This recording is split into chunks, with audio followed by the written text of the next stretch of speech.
general, in your opinion, do you think Jamaican men are generally abusive? Yes, they do. Not all of them. Okay. Because some of the ones that are real, genuine Christian, they don't abuse.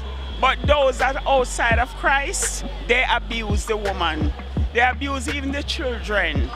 And the next thing is this, those that are outside because they don't know God, they abuse. Because me get abused so from my husband.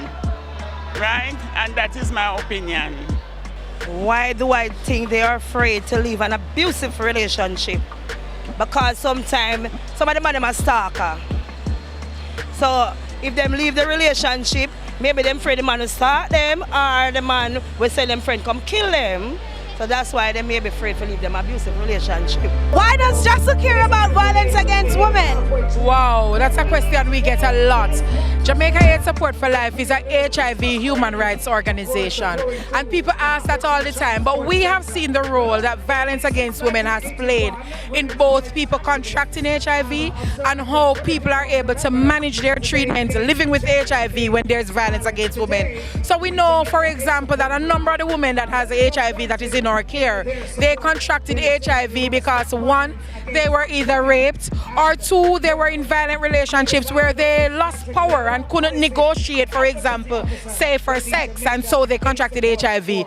And also we are seeing where women who are living with HIV, that exposes them to violence as well. You know, men use that as a means to control them, as a means to let them feel less about themselves, and they do not do well in care. And so we have said we cannot just talk HIV if we're not talking about the issues that impact you getting HIV or you managing your HIV. So every year we do this, you know, we try to raise the awareness of the Jamaican public to understand that these things do have impact on people's lives, right?